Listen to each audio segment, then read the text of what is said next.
and the numbers for Kerala. I think the one takeaway which has come so far in all of the states is that a lot of people were thinking that these results were more or less a given across state. That BJP very comfortable in Assam, TMC very comfortable in Bengal, DMK very comfortable in Tamil Nadu. That is not the way it is. And that's what makes us the happiest, because it seems all of these contests are much, much closer than what people would imagine. Is that the case with Kerala as well? How Keralam rates Pinarayi Vijayan as Chief Minister? Let's see what the tracker says just before the state goes into polling.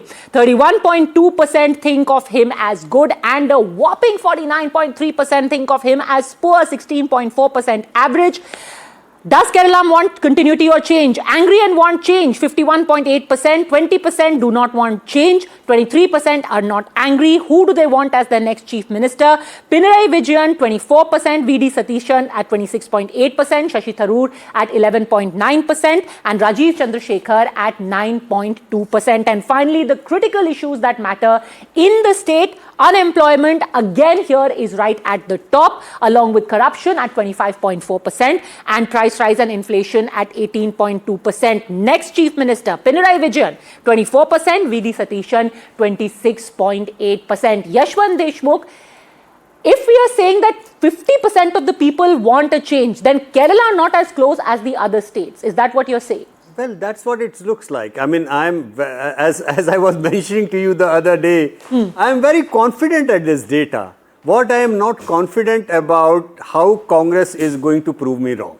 You know, I mean, Congress has proven me wrong so many times, Sanjay, that I am now almost scared of, even with this data, sticking my neck out and say that 100% Congress is going to win. They should win hands down. No opinion about it.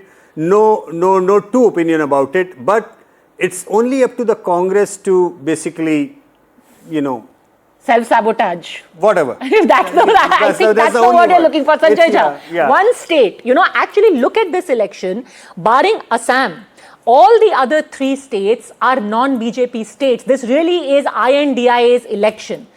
What are the chances that something is going to be done internally to sabotage it, as Yashwant Deshmukh is saying? No, I think here, even if you look at the Lok Sabha, right, it was 18 seats for the UDF.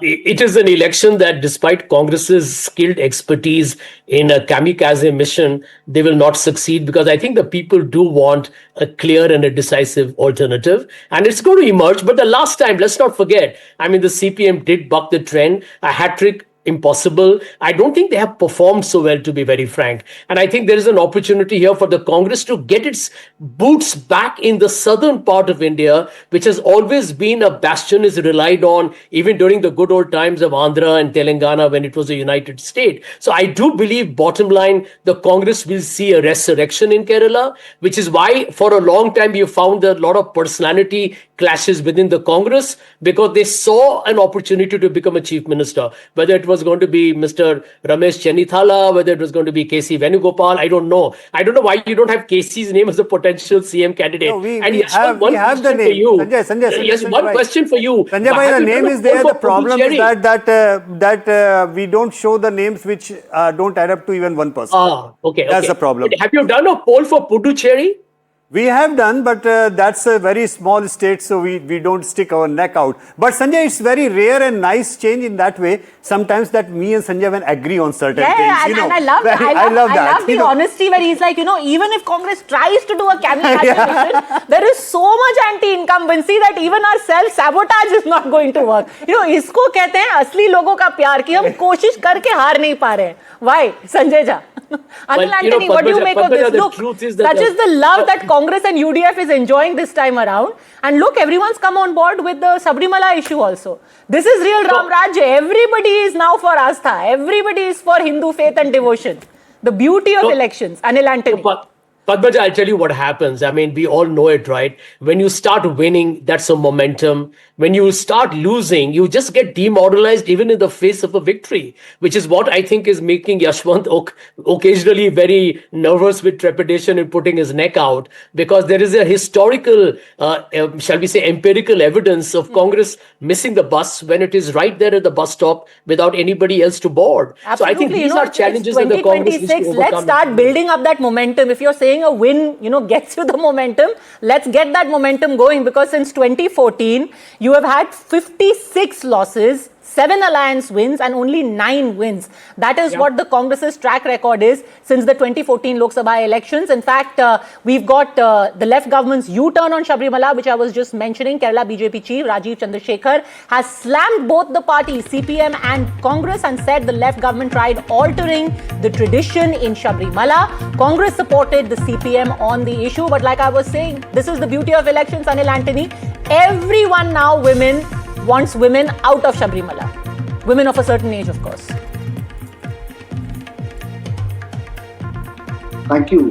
The BJP is the only party that has always had a constant view on Sabarimala. The other parties changed their stances because of elections and vote bank politics.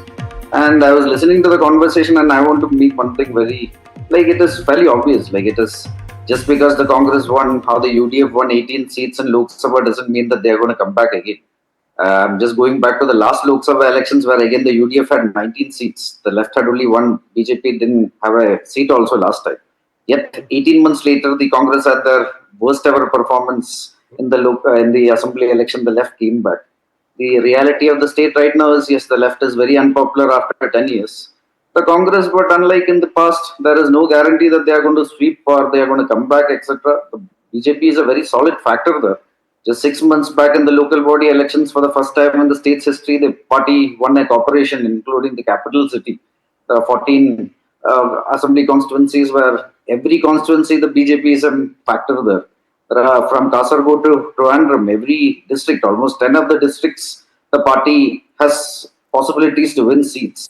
So we are very optimistic that this won't be the usual election where LDF win, after that the UDF win, it's alternating governments. No, this time the BJP will be a very big factor there. We are expecting double-digit seats. Okay, and Sanjay, we think that neither of the two fronts will get any majority.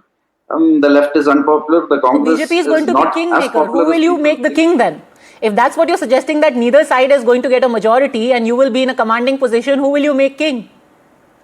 So it is BJP's mission is not to make tough choice. It's okay. I won't put you in a spot. It's like, between the devil and the deep sea, you'll have to say, will we support the communists or will we support the Congress? That has to be like the worst choice if you're kingmaker. Yes, go on, Sanjay. Padmaja, there is only one point I wish to make to my good friend Anil Antony, who's been a colleague earlier. Anil, the reason why the BJP never does well in Kerala, because it's 100% literacy rate. I'll leave it at that. Sanjay, never say these things. I have always been amazed at how people who are sympathetic to the Congress would speak so derisively of people who live in the rest of the country. Are you suggesting that the BJP does well in the rest of the country, including the state that you belong to, because we are illiterate? Is that what you're suggesting? You come from Bihar. You are saying the JDU BJP won in Bihar because we are all stupid. Padmaja, there is one more thing. Let me answer. There is one more thing. If you in the last 80 years, 75 years plus journey of democratic India, if you will take the literacy rate of the Indians and take the Congress vote and seat shares, it will be at an inversely proportional graph. The more literacy in India is going up, the Congress tally is going down. Yeah. So let's not do that. Let's not do that. And by the way, but what I can tell you a good data point. Let me give you a brilliant good data point. Speak for a minute. Sanjay bhai, across India, when we talk about the issues, the top two issues, all the states is unemployment and inflation, mahangai and blah, blah, blah, blah. The issue of the corruption starts featuring only at number 4, number 5. Kerala is the one state where it has come down to number 2. That is something which is a dangerous sign for the left government, because that is where it starts telling us that people on the ground have started those who are in power, for their miseries. That's the one thing. So basically corruption has begun to pinch them in their everyday life, and this has become an electoral issue. Only 10 seconds I can give you, Sanjay Jha, please. Padmaja, the point I was making was different from what Yashwant is trying to make. Yashwant, I'm fully aware, right? That states have different literacy levels and Congress has won in the past. But the outstanding feature of Kerala is that the BJP has never won there. That's the point you need to emphasize and understand, that the BJP in the last election drew 0. And that is a telling statement on literacy and voting as well. You know, all the more reason to learn because can't ignore BJP it. used to get a big anda in Tripura and many other states. And the vote share of BJP has grown as the literacy has grown. Even in Kerala, in the last election of the Lok Sabha, they got more than 16% vote share. Sanjay Jha, please don't say these things. God forbid UDF doesn't do well in Kerala. What will people say to you? Left will say because we are literate. We are literate, that's why we are keeping Congress. Don't say these very dangerous things to say before elections. Anyhow, it's been very, very good getting all of these very interesting perspectives. Like he said, we are now in the dead heat of the election season. Just the next 20 days. Stay with NDTV because this is where all the election action is at. Thanks for watching.